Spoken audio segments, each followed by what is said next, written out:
દેવભૂમિ દ્વારકાના કલ્યાણપુરના ગુરગઢા ગામે ભગવાનના નામે અંધશ્રદ્ધા ફેલાવતા બે ધતિંગબાજો પકડાયા। દેવભૂમિ દ્વારકાના કલ્યાણપુરના ગુરગઢ ગામે ભગવાનના નામે અંધશ્રદ્ધા ફેલાવતા બે ધતિંગબાજોનો થયો પર્દાફાશ।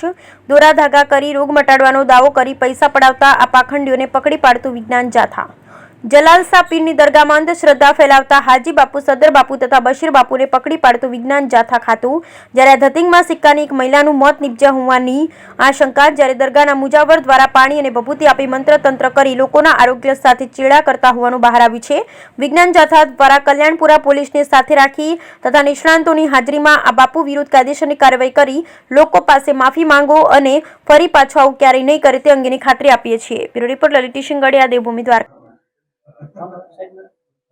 આજે દેવભૂમિ દ્વારકા જિલ્લાના ગુરગઢ ગામની બાજુમાં જે દરગાહ આવેલી છે, છેલ્લા 25 વર્ષથી દરગાહમાં દોરા ધાગા, મંત્રેલું પાણી આપ્યું, તાવીજ આપવું, લાલ લીલા દોરા આપવા, બીમાર લોકોને સાજા કરવાના ઉપચાર કરતા હતા।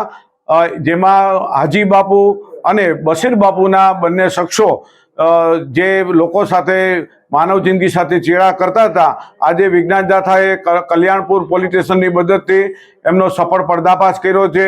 અમે લોકોને અપીલ કરીએ છીએ કે આવા કોઈ પણ શખ્સ હોય કે આવા કોઈ પણ લેભાગુ હોય, એની પાસે લાયસન્સ ન હોય, આવા કોઈ ભભૂતિ કે મંત્રેલું પાણી પીવાથી અસહ્ય રોગમાં વધારો થાય તો જવાબદારી કરી ક્યારેક મોતને ભેટીએ છીએ। આવું ન થાય તેથી મેડિકલ સારવાર લેવી, ડૉક્ટર પાસે જવું, આવા કોઈ પણ બાપુ પાસે જવું નહીં તેવી પણ લોકોને અપીલ કરીએ છીએ। આજે કાયમી ધોરણે તેમને દોરા ધાગા કંઈ પણ કરવા, લોકોના દુઃખ દર્દ મટાડવાનું જોવાનું કામ બંધની જાહેરાત કરી છે અને વિજ્ઞાન જાથાએ પોલીસની મદદથી પર્દાફાશ કર્યો છે અને 25 વર્ષના ધતિંગ લીલા છે કાયમી બંધ કરાવી છે।